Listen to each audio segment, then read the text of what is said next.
अस्सलाम वालेकुम। मेरा नाम मुकद्दस भट्ट। कल का दिन और परसों का दिन आपने मेरा चेहरा, मेरी आवाज़ नहीं सुनी होगी इस YouTube चैनल पे, क्योंकि YouTube ने मेरा चैनल सस्पेंड कर दिया था। अभी दोबारा रिस्टोर हुआ है, तो मेरी आपके साथ कम्युनिकेशन जो है वो दोबारा बहाल हुई है। अगर आप दोस्त मेरा ये एक्सपीरियंस सारा सुनना चाहते हैं, अगर आप इंटरेस्टेड हैं, तो मैं बता देता हूँ। मैं मेरी रूटीन है, जब कभी भी मैं बेड पे जाता हूँ, मतलब आराम करने के लिए जाता हूँ, तो उससे पहले मैं ईमेल वगैरह एक बार गो थ्रू हो लेता हूँ कि किसी कि इंपॉर्टेंट ईमेल ना आई हो सोने से पहले पहले, क्योंकि फिर 7 8 10 घंटे का गैप हो जाता है। ईमेल आई, यूट्यूब ने मेरा चैनल सस्पेंड कर दिया, तो मेरी फीलिंग थी एट स्टार्ट के यार आई डोंट केयर, क्योंकि सारा दिन बैठ के तो मैं आप लोगों को भी यही सबक सिखा रहा होता हूँ, डिसेंट्रलाइजेशन डिसेंट्रलाइजेशन। तो मुझे लगा कि भाई ये यूट्यूब एक कंपनी है, उसकी मर्जी है, जिसको मर्जी परमिशन दे। और साथ उन्होंने मेल पे ये भी लिखा था कि ना सिर्फ आपका ये चैनल हमने बंद किया, बल्कि आइंदा आप कोई भी चैनल पोजेस नहीं कर सकते हैं, ना आप कोई फर्दर चैनल बना सकते हैं। तो मुझे लगा ठीक है भाई, अगर ऐसा है तो ठीक है, हम नहीं इनकी सर्विस यूज करेंगे। उसके बाद एक मेरा इमीडिएट सोच ये थी कि मैं आपको एक डिसेंट्रलाइज जो प्लेटफॉर्म देखूं, जहां पे हम वीडियो सर्वर ऐसा देखूं जहां पे मैं हम एक दूसरे के साथ कम्युनिकेशन कर सके। तो चूंकि यूट्यूब दुनिया का दूसरा बड़ा प्लेटफॉर्म है कम्युनिकेशन का, सोशल प्लेटफॉर्म फेसबुक के पास, फेसबुक के बाद फेसबुक के जो यूजर्स हैं ऑलमोस्ट तकरीबन दुनिया की 3 अरब आबादी फेसबुक और उसके जो एप्लीकेशन हैं जैसे इंस्टाग्राम है, व्हाट्सएप वगैरह, ये सारे ऑलमोस्ट 3 बिलियन यूजर्स हैं फेसबुक के, और इसके ऑलमोस्ट 2.5 बिलियन। तो मैंने कहा चलें फेसबुक के जरिए कर लेते हैं। तो मैंने ट्विटर पे एक्सप्लेन किया जी, मेरा जो है वो फेसबुक यूट्यूब जो है वो सस्पेंड हो गया, टर्मिनेट हो गया, तो मैं कल से आपके साथ फेसबुक पे कांटेक्ट करूंगा, उधर से अपना बुलेटिन वगैरह शेयर करूंगा। लेकिन उसके बाद आप लोगों ने जो मोहब्बत का इजहार किया, और इस वाक़े ने जितना मेरे अंदर स्ट्रेंथ पैदा की, मुझ जैसी ना चीज को पाकिस्तान के बड़े बड़े यूट्यूबर जिनके लाखों में सब्सक्राइबर्स हैं, फॉलोअर्स हैं, उन सब ने मुझे सपोर्ट किया आके। मैं चंद एक का नाम लूंगा तो जिन लोगों का नाम मुझे याद नहीं है उनके साथ ज्यादती होगी, लेकिन आप यकीन करें कि मुझे बहुत स्ट्रेंथ महसूस हुई। और उसके बाद फिर उन सब ने कहा कि आप ट्विटर पे बाकायदा कैंपेन चलाएं तो आपका चैनल जो है वो रिस्टोर हो जाएगा। और आज मेरे दोस्तों भाइयों, चैनल रिस्टोर हो गया। आप सबका हाथ जोड़ के शुक्रगुजार हूं कि आप सब ने, जिस बंदे की जितनी जितनी कैपेसिटी थी, सब ने मुझे सपोर्ट किया। और उस वक्त मेरी कैपेसिटी एक एक आम सा जो बंदा, उससे भी कम मुझे महसूस हो रही थी। और आपकी जो एक एक आवाज़ है, बेशक आपका एक भी फॉलोअर था, आपकी आवाज़ मुझे ऐसे महसूस हो रहा था मेरे से कई गुना ज़्यादा लाउड है। तो आपकी सपोर्ट की वजह से ये शायद मैजिक हुआ है। हुआ कुछ यूं, ये मैं आपको दिखाता हूँ यूट्यूब ने मेरे साथ किया क्या है। वो कहते हैं जी हमें बहुत खुशी हुई है, आपका चैनल हमने रिव्यू किया है, आप आफ्टर टेकिंग अनदर लुक, हमने एक बार दोबारा जरा नजर डाली है, तो हमें लगा कि आपने तो ऐसी कोई हमारी टर्म्स एंड सर्विस को आपने वायलेट नहीं किया, तो लिहाजा हमने आपके जो अकाउंट सस्पेंड किया था हम उसको लिफ्ट कर रहे हैं, आपको हम अनबैन कर रहे हैं, ताकि आप दोबारा एक्टिवली अपने चैनल को चला सके। बंदा इनसे पूछे कि यार ये क्या मजाक है, आप 24 घंटे के लिए ना सिर्फ मुझे बल्कि मेरे कई कम्युनिटी मेंबर्स को आपने टेंशन में, परेशानी में रखा। मैं ये नहीं कहता लोग मुझे ही सुनते हैं, लेकिन जो मुझे सुनते हैं वो किसी वजह से सुनते होंगे, तो उनसे आप वजह छीन के, जाहिर बात है आपने उन लोगों को टेंशन दी। और ये हुआ, मेरी अंडरस्टैंडिंग ये है, चूंकि जैसे मैंने आपको कहा तकरीबन 2.5 अरब से ज़्यादा लोग यूट्यूब यूज़ करते हैं, उनमें क्रिएटर्स की भी बहुत सी तादाद है और व्यूवर्स की बहुत सी तादाद है, फॉलोअर्स की बहुत सी तादाद है, जो सिर्फ वॉच करते हैं फॉर एंटरटेनमेंट, फॉर इंफॉर्मेशन।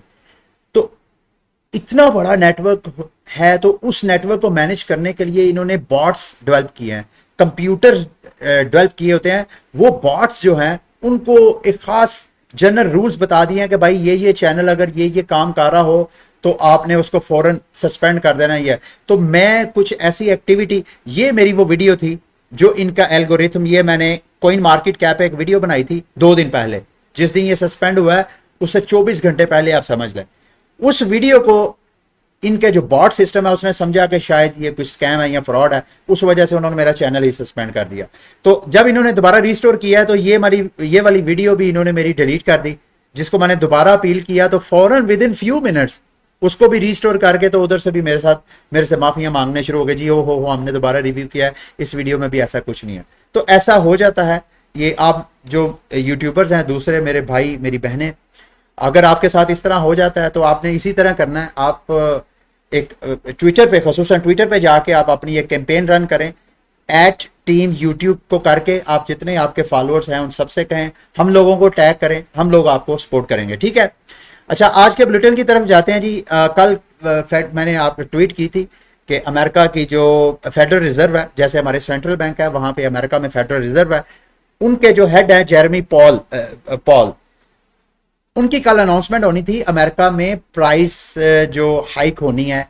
क्योंकि मैंने आपको पिछले कई बुलेटिन में बताता आ रहा हूं कि अमेरिका की जो मैक्रो इकोनॉमिक्स चेंजेस होती हैं, अमेरिका की जो फाइनेंशियल स्टेबिलिटी है उसका तल्लुक दुनिया की जो दीगर फाइनेंशियल मार्केट का उसके साथ बराह रास्त उसका तल्लुक होता है।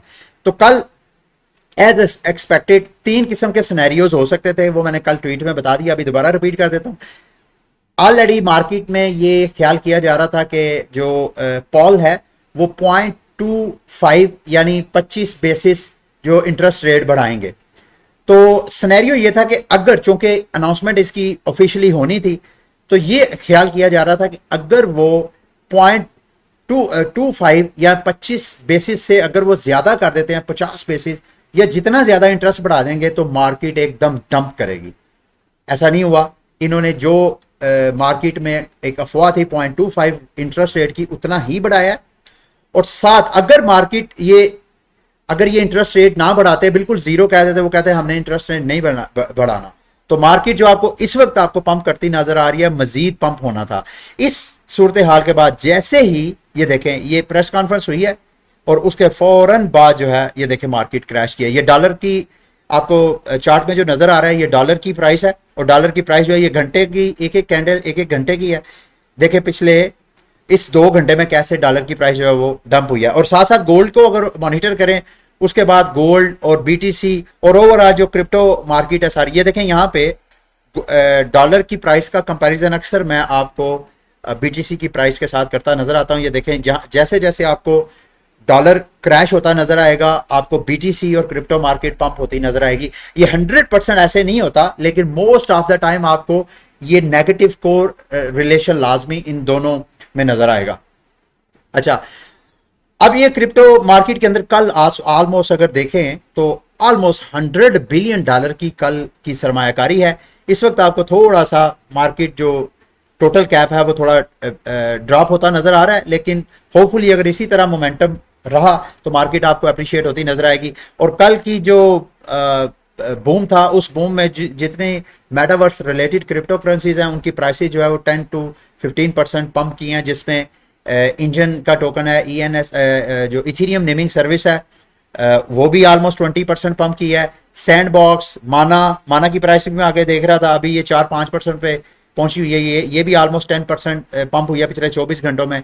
उसके बाद ये दीगर मार्केट की क्रिप्टो करेंसी, जो मेरी फेवरेट क्रिप्टो करेंसीज की लिस्ट है, उसमें तो ऑलमोस्ट सारी की सारी ये एक बेचारी है मोनेरो जो एक प्राइवेसी कॉइन है, उसकी प्राइस आपको यहाँ पे ड्रॉप होती नजर आ रही है, वो भी इतनी ज्यादा नहीं है। तो अदरवाइज सारी मार्केट जो है अब दोबारा मोमेंटम पकड़ती नजर आ रही है। अच्छा, आगे बढ़ने से पहले ये मैं एक बड़े अफसोस के साथ, मैं पाकिस्तानी हूं, मैं पिछले कई हफ्तों से, महीनों से आप सबके साथ गुजारिशात कर रहा हूं कि अगर आप में से कोई भी बंदा अरबाब इख्तियार तक उसकी अप्रोच है तो मेरी इस आवाज़ को उन तक पहुंचाएं। हमारे जो फाइनेंशियल मसाइल हैं उनका हल अगर हमारी हुकूमत चाहे, अगर हमारे हुक्मरान चाहे, तो इस क्रिप्टो मार्केट से अगर मुकम्मल हम फाइनेंशियल फ्रीडम नहीं ले सकते हैं, तो एटलीस्ट हमारी जो टेंशन्स हैं, माली परेशानियां हैं कौमी सतह पे, उनको हम कम जरूर कर सकते हैं। अगर ऐसा नहीं हुआ, ये मैंने खबर पढ़ी है, मुझे बहुत तकलीफ हुई है, मैं चाहता था कि इसी तरह मैं आप तक पहुंचाऊं। दुबई ने बाइनांस को लाइसेंस जारी किया कि वो दुबई में अपना काम जारी करे, और वहां पे गो के इन्होंने साथ एक अलग से एक अथॉरिटी कायम की है जो कि डिजिटल एसेट्स की मॉनिटरिंग करेंगी, उसकी मॉनिटरिंग करेंगी कि कोई ऐसी एक्टिविटीज ना हो जो कि उनके कवानीन या उनके कौमी मफादात के अगेंस्ट हो। अगर इसी तरह का काम हुकूमत पाकिस्तान, ये देखें अब बाइनांस ने वहां क्यों अपना सेटअप किया, वर्ल्ड ट्रेड सेंटर में वो अपना सारा सेटअप, उसको एक हब बना रहा है, अपना ब्लॉकचेन हब क्रिएट कर रहा है। अगर वो वहां होने की बजाय पाकिस्तान में होता, तो जस्ट इमेजिन कि इस पूरे रीजन के अंदर जो क्रिप्टो एक्टिविटीज बाइनांस के थ्रू होनी थी, कितना ज्यादा पोटेंशियल हम कैप्चर कर सकते थे। लेकिन यहां हमारे खान साहब को जो पॉलिटिकल टेंशंस हैं उन्हीं से होश नहीं है, और अगर उनसे नहीं भी होती है तो उनके इर्द गिर्द जो आपको फाइनेंशियल बाबूज नजर आते हैं जो हमारे इकोनॉमी को सारे चलाने वाले हैं, वो वैसे स्टेटस को जारी रखना चाहते हैं, उनको पता ही नहीं है। वो जाती तौर पे लाजमी क्रिप्टो मार्केट में उनकी कोई ना कोई दिलचस्पी, कोई ना कोई इंटरेस्ट लाजमी होगा, कोई ना कोई इन्वेस्टमेंट लाजमी होगी। लेकिन ऑन पब्लिक कोई बंदा भी चूंकि वो अंडरस्टैंड नहीं करता, तो वो पब्लिक की टेंशन किसी को कोई नहीं है। तो उसकी वजह से ये देखें, ये बाइनांस जो है वहां ब्लॉकचेन वीक है। ऑलमोस्ट 28 से 30 मार्च को वहां पे बिग इवेंट करेगा पूरी दुनिया के। इससे टूरिज्म कितनी बढ़नी थी। अब ये जो सारा काम दुबई में हो रहा था, अगर हम यहाँ बाइनांस को लाइसेंस इशू करें, बाइनांस यहाँ पे मुख्तलिफ किस्म के इवेंट्स करवाए, ऑलरेडी इस्लामाबाद में वैसे तो एक इवेंट हो रहा है, अगर हम बाइनांस या इस तरह के जितने सेंट्रलाइज एक्सचेंजेस है, टॉप एक्सचेंजेस, अगर उनको इन्वायरमेंट दें कि भाई यहाँ पे आके आप अपने बिजनेस हब, अपने हेडक्वार्टर ओपन करें, तो आप इमेजिन करें कितनी ज्यादा हमें फाइनेंशियल गेन हासिल कर सकते हैं कौमी सतह के ऊपर। और ये बात यहां तक महदूद नहीं है, इसके अलावा ये मैं आपके साथ कनाडा की न्यूज शेयर करने लगा हूं। Bank of Canada collaborating with MIT on CBDC research. Canada भी अपना CBDC लॉन्च कर रहा है। पिछले दिनों जो बाइडन ने अपना एग्जेक्टिव ऑर्डर लॉन्च किया, जिस एग्जेक्टिव ऑर्डर में क्लियरली ये हिंट दिया गया कि अमेरिका भी अपना CBDC लॉन्च कर रहा है। और ये क्यों कर रहा है? Just imagine for a second, हमारे मुल्क में जो एंटी क्रिप्टो एक कम्युनिटी है, जो हमारे इदारे क्रिप्टो को के अगेंस्ट है, उसकी बुनियाद यह है कि वो कहते हैं कि क्रिप्टो को इलीगल एक्टिविटीज के लिए यूज किया जा सकता है। भाई अगर ऐसा होता तो एट दिस पॉइंट, जब पूरी दुनिया रशिया के ऊपर इकोनॉमिक सैंक्शन लगा रही है, और उनको पता है कि यार अगर रशिया या इस तरह के और किसी भी मुल्क को हमने कंट्रोल करना है, तो उसका एक ही तरीका है कि हम क्रिप्टो मार्केट को रेगुलेट करें। अगर हम क्रिप्टो मार्केट को बैन करते हैं, तो असल में हम दूसरों को अपॉर्चुनिटी देते हैं तो इस एरिया के अंदर ग्रे मार्केट के क्रिएट करें, उस ग्रे मार्केट के अंदर वो अपने आप को मजीद तकवीयत दें। तो अगर हमारे यहां किसी का माइंड है कि वो क्रिप्टो मार्केट के अंदर से इलीगल एक्टिविटीज को कम करना चाहता है, तो उसका एक ही तरीका है कि आप क्रिप्टो मार्केट को रेगुलेट करें। उसका मतलब यह है कि आप जितने एक्सचेंजेस पाकिस्तानियों को सर्विसेज वगैरह देंगे, वो सारे के सारे लाइसेंस याफ्ता हों। और इसका मकसद यह है कि जब कभी किसी भी वॉलेट की कोई डिटेल मिलती है हमारे किसी इदारे को, तो फौरन उस कंपनी को मैसेज करे, जी मुझे इस आपके यूजर की सारी डिटेल चाहिए।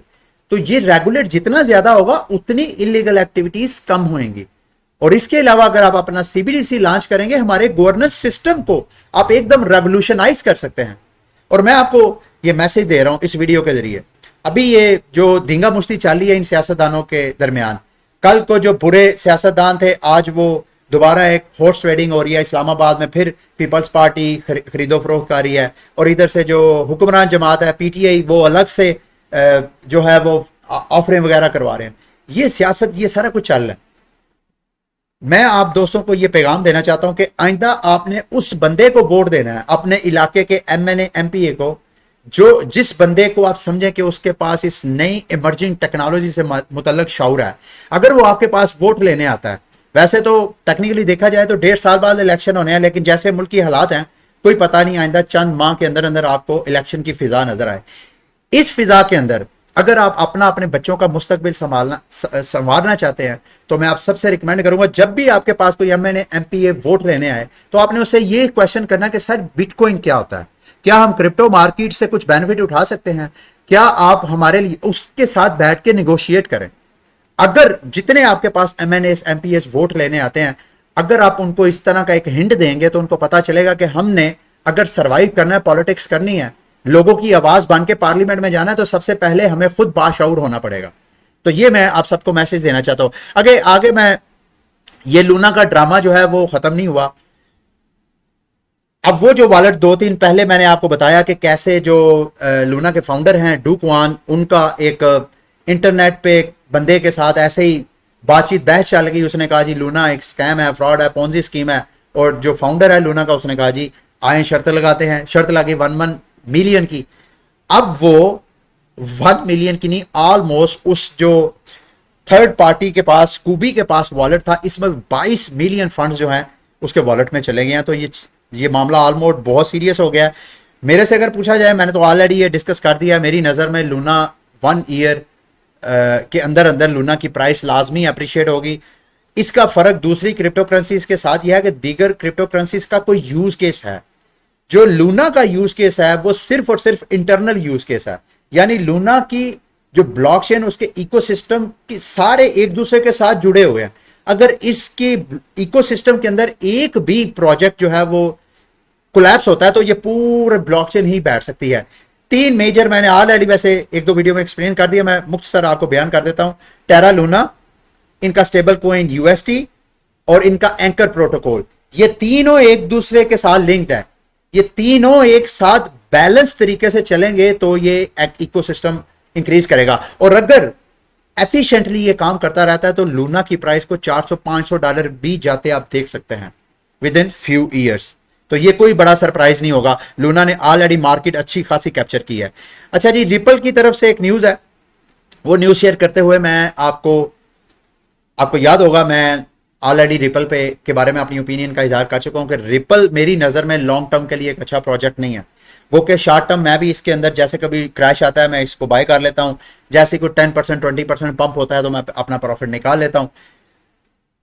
मेरी वो उसको बैक करने के लिए एक न्यूज है, रिपल ने अपने जो डेवलपर्स हैं उनके अंदर 1 बिलियन XRP टोकन जो है वो डिस्ट्रीब्यूट किए हैं, जो कि 10 से 20 सालों के अंदर उसकी वेस्टिंग होगी। ऐसा नहीं है कि फौरन उनको मिल जाएगा, लेकिन अगर आप XRP की टोटल मार्केट कैप देखें तो ऑलमोस्ट 38 बिलियन का पीछे सरमाया है और टोटल जो सर्कुलेटिंग सप्लाई है वो 48 बिलियन है। अब थोड़ी देर के लिए इमेजिन करें कि ये जो XRP जैसे ही उसका SEC के साथ फड्डा खत्म होता है, दोबारा कॉइन बेस या इस तरह की टॉप एक्सचेंजेस में, जो अमेरिकन एक्सचेंजेस है उसमें लिस्टिंग होती है, तो लोग दोबारा सरमायाकारी करेंगे। तो ये जो डेवलपर्स हैं जिनको 1 बिलियन XRP टोकन मिलेंगे, इस वक्त जिनकी वैल्यू ऑलमोस्ट 800 मिलियन है, तो वो टोकन जब उनको मिलेंगे तो इसका मतलब है कि वो जितनी सरमायाकारी होगी वो पीछे से कैपिटल निकाल सकेंगे। तो ये मेरा ख्याल है सरासर ज्यादती है, इट्स टू मच, बहुत ज्यादा ऑफर करवाई है रिपल ने। इस वजह से मैं आपको कहता हूं लॉन्ग टर्म आपने रिपल में इन्वेस्टमेंट नहीं करनी है। एक और मैं आपको लॉजिक दे देता हूं, अगर आपने मिस हो ये देखें, रिपल का मेन मोटिव, मेन मकसद ये था कि वो जितने रवायती फाइनेंशियल सेक्टर्स हैं, बैंक्स हैं, उनको फैसिलिटेट करें कि वो एक दूसरे के साथ जो स्विफ्ट के जरिए ट्रांजैक्शंस करते हैं। स्विफ्ट एक इंटरनेशनल पेमेंट मैसेजिंग नेटवर्क है जिसमें जो हम इंटरनेशनल पेमेंट्स होते हैं वो स्विफ्ट जो है उसको फैसिलिटेट करता है। तो रिपल के आने का मकसद ये था कि हम आप स्विफ्ट को रिप्लेस कर देंगे। बैंक्स अगर आपस में कम्युनिकेशन करना चाहते हैं तो वो हमारी ब्लॉकचेन टेक्नोलॉजी के जरिए करें, उनकी ट्रांजैक्शन जो है वो इंस्टेंट भी होगी और दूसरा उसकी फीस भी मिनिमम होगी। लेकिन ये सेंट्रलाइज है, ये डिसेंट्रलाइज नहीं है।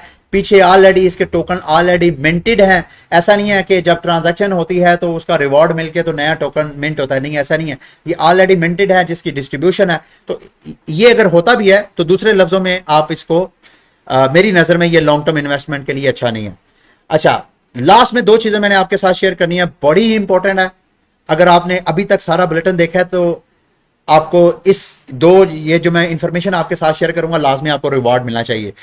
अच्छा जी, सबसे पहली अब ये जो शॉर्ट टर्म वोलेटिलिटी है क्रिप्टो मार्केट की, इस हवाले से अगर आप परेशान हैं तो मैं आपको मशवरा दूंगा, जैसे मैंने बाइनांस के ऊपर ग्रिड बॉट ट्रेडिंग लगाई है, मेरी OKX के ऊपर भी एक लगी हुई है, उसको मैं इस वीडियो में डिस्कस नहीं करूंगा, लेकिन ये मैं BTC के ऊपर एक ग्रिड बॉट ट्रेडिंग लगाई है क्योंकि मुझे ऐसे लग रहा है कि आइंदा 2 साल तक अगर कोई बड़ा मेजर बुलिश एनवायरनमेंट नहीं क्रिएट होता तो BTC की प्राइस मुझे दोबारा इसी रेंज में $70 मैक्सिमम और इससे नीचे $24,000 लोएस्ट मुझे नजर आ रही है। तो इस खास प्राइस रेंज के अंदर मैंने ग्रिड बार ट्रेडिंग लगा दी है। $2500 ऑलमोस्ट, ये देखिए $2600 की मेरी टोटल इन्वेस्टमेंट है। पता नहीं मेरी पिक्चर की वजह से शायद आपको ना नजर आ रहा हो। $2600 मैंने इन्वेस्ट किया है, ग्रिड बार ट्रेडिंग लगाई है मैंने। अब ये होती क्या है, अगर आपको नहीं पता तो आपने यूट्यूब पे लिखना है इल्मे आलिम ग्रिड बॉट, ये लिखेंगे तो आपको ह्यूबी के ऊपर आप किस तरह ग्रिड बॉट ट्रेडिंग कर सकते हैं उसके ऊपर भी आपको वीडियो मिल जाएगी। अगर आपका OKX में अकाउंट है तो उस पर भी आप ग्रिड बॉट ट्रेडिंग कैसे कर सकते हैं उस पर भी वीडियो मिल जाएगी। और अगर आपने बाइनांस पे ग्रिड बॉट ट्रेडिंग करनी है तो उसका भी आपको ये वीडियो मिली, 3 वीडियो है, 3 मुख्तलिफ प्लेटफॉर्म पे आपको ये मिली। इस खास प्राइस रेंज के अंदर मुझे कोई टेंशन नहीं। अब मैंने $2500 इन्वेस्ट कर दिया है, मार्केट ऊपर जाए नीचे जाए, जब भी ऊपर नीचे जाएगी वो ट्रेड ऑटो लगती जाएंगी, ऑटो प्रॉफिट में क्लोज होती जाएंगी। इस वक्त ऑलमोस्ट मेरी 6 जो ट्रेड्स हैं ऑलरेडी प्रॉफिट में क्लोज हो चुकी हैं, जिनका टोटल प्रॉफिट जो है वो ऑलमोस्ट $48 के करीब है। अगर टोटल अनरियलाइज्ड प्रॉफिट यानी जितनी मेरी ट्रेड लगी हुई है जो कि अभी सेल के ऑर्डर पे हिट नहीं हुई है, टोटल मेरा प्रॉफिट अगर मैं इस वक्त ये ट्रेड क्लोज करता हूं तो मेरा $118 प्रॉफिट जो है वो क्रेडिट हो जाएगा। लेकिन मैंने इसको क्लोज नहीं करना। ये आपने जेहन में रखना है कि जब आपने ग्रिड लगानी है, इसमें जो मैंने ग्रिड सेट की है वो 20 की रेंज है मेरी, $24,000 से लेके 70 तक। मेरे से मिस्टेक ये हुई है कि मुझे 20 ग्रिड नहीं लगानी चाहिए थी, मुझे 30 ग्रिड लगानी चाहिए थी। तो जितनी ज्यादा आप ग्रिड लगाएंगे उतना आपका रिवॉर्ड भी बढ़ जाएगा, लेकिन उसके साथ साथ उतना आपका रिस्क भी बढ़ जाएगा। जितनी कम ग्रिड लगाएंगे उतना आपका रिस्क भी कम होगा, अगर रिस्क कम होगा तो साथ साथ आपका प्रॉफिट भी कम होगा। तो इसको मजीद अंडरस्टैंड करने के लिए ये वो वीडियो है जो आपने लाजमी देखनी है। अच्छा जी, लास्ट में जैसे बाइनांस के ऊपर लॉन्च पैड है, नए नए क्रिप्टो प्रोजेक्ट्स जो है अपनी प्राइवेट सेल वगैरह करते हैं ताकि लोग जो है उनके टोकन्स को बाय करें और साथ साथ उनके प्रोजेक्ट को स्टडी करें। इसी तरह OKX में ऑलरेडी मैं वीडियो बना भी चुका हूँ, 2-3 में वीडियो बनाई है, गारी की भी मैंने बनाई थी, 1-2 और प्रोजेक्ट है। यहाँ पे ये एक गेम है क्ले सिटी, बड़ी strong play to earn game है। आप इसको स्टडी करना चाहें तो इसका वीडियो का लिंक, वैसे भी अगर आप OKX का आपका अकाउंट है तो आपने यहाँ जाना है फाइनेंस के ऊपर, अकाउंट लॉगिन करने के बाद फाइनेंस में जाना है, जंप स्टार्ट में जाना है। यहाँ पे जाएंगे तो आपको ये स्टार्ट में नजर आएगा, ये मैं आपको बल्कि करके दिखा देता हूँ। यहाँ जंप स्टार्ट पे क्लिक करेंगे तो ये देखें, ये सबसे पहला 21 मार्च को इन्होंने अपनी लिस्टिंग करनी है। तो यहाँ पे जो पर टोकन की प्राइस है, टोटल इनकी जो यहाँ पे प्राइवेट सेल होनी है 10 मिलियन टोकन की होनी है। टोटल जो इस गेम के जो टोकन की सप्लाई है वो 1 बिलियन है, जिसमें से 10 मिलियन की यहाँ पे ये लिस्टिंग कर रहे हैं। और जो पर टोकन की प्राइस है जो आपने बाय करना है वो 0.035, तकरीबन 3.5 सेंट पे इनका एक टोकन मिलेगा। और एक यूजर मैक्सिमम 50,000 OR भी बाय कर सकता है। कुछ इसकी रिक्वायरमेंट है, अगर आपने इसमें पार्टिसिपेट करना है तो वो रिक्वायरमेंट उनकी पूरी करनी है। एक तो आपकी वेरिफिकेशन जो है वो होनी चाहिए, मेरी जो कि ऑलरेडी हुई है, और आपका पिछले 30 दिनों का जो ट्रेडिंग वॉल्यूम है वो कम से कम $5,000 होना चाहिए। अगर आपका नहीं है तो अभी आप $5,000 की कोई ट्रेड मारें या 2-4 ट्रेड, छोटी छोटी ट्रेडें लगाएं जिससे आपका जो ट्रेडिंग वॉल्यूम है वो $5,000 को टच हो जाए। जैसे ही हो जाएगा, मेरी भी अभी ये कम है, तकरीबन $400-500 की ट्रेड मैंने लेनी है, वो भी मैं ले लूंगा, अभी 2-4 दिन बाकी हैं। और दूसरा अलॉटमेंट एफिशिएंट, ये 2 काम करने हैं, एक तो वेरिफिकेशन, दूसरा आपका ट्रेडिंग वॉल्यूम $5,000, बाकी ये रिक्वायरमेंट। जितने आपके पास ओके भी पिछले 3 दिनों से आपके वॉलेट में पड़े होंगे उतनी ज्यादा आपको एलोकेशन मिलेगी। मतलब फॉर एग्जांपल अभी मेरे वॉलेट में है तो सही, मैंने अभी बाय किए हैं तकरीबन 25 के करीब, $500 के मैंने ओके भी बाय कर लिए हैं। तो इस तरह जितने ज्यादा आपके पास ओके भी होंगे उतनी ज्यादा आपकी एलोकेशन होगी, एलोकेशन वेट होगा, और जितना ज्यादा एलोकेशन वेट होगा उतना ज्यादा आप ये टोकन बाय करेंगे। और जैसे ही आप बाय करेंगे, 21 मार्च को इसकी लिस्टिंग होनी है, और जब लिस्टिंग होगी तो आप इसकी प्राइस जो है वो 10 टाइम इंक्रीज हो सकती है। 10 टाइम इंक्रीज का मतलब यह है कि इस वक्त इसकी प्राइस अगर 3 सेंट है तो मेरा मानना यह है कि इसकी प्राइस 30 सेंट से ऊपर जाएगी। और इसका मतलब यह है कि अगर आप $100 का बाय करते हैं तो आपको $1,000 का प्रॉफिट हो सकता है। इट ऑल डिपेंड कि आप इनकी जो मिनिमम रिक्वायरमेंट है उसको आप मीट करते हैं या नहीं। तो ये बिग अपॉर्चुनिटी है। इस तरह के बाइनांस पे लॉन्च पैड और OKX पे जंप स्टार्ट पे जब भी कभी प्रोजेक्ट्स आए तो उनको आपने मिस नहीं करना, क्योंकि ये फ्री शॉर्ट टाइम में ज्यादा से ज्यादा अर्निंग की अपॉर्चुनिटी की एक अपॉर्चुनिटी होती है। ठीक है, ये था आज का बुलेटिन को एंड करने से पहले मैं आपसे दोबारा आप सबका शुक्रिया अदा करना चाहता हूं कि आप सब ने मेरे साथ मोहब्बत का इजहार किया। अब मैं कोशिश करूंगा कि मेरा ये जो बुलेटिन है मैं यूट्यूब पे भी अपलोड किया करूं और साथ साथ फेसबुक पे भी किया करूं, ताकि एक तरह का मेरा बैकअप रहे। जो लोग फेसबुक पे मेरी वीडियोस को देखना उनको कन्वीनियंट है वो वहां देख लिया करें, जो लोग यहाँ यूट्यूब पे देखना चाहते हैं वो यहाँ यूट्यूब पे देख लें। ठीक है, अगली वीडियो तक के लिए मुझे इजाजत दें। अल्लाह हाफिज।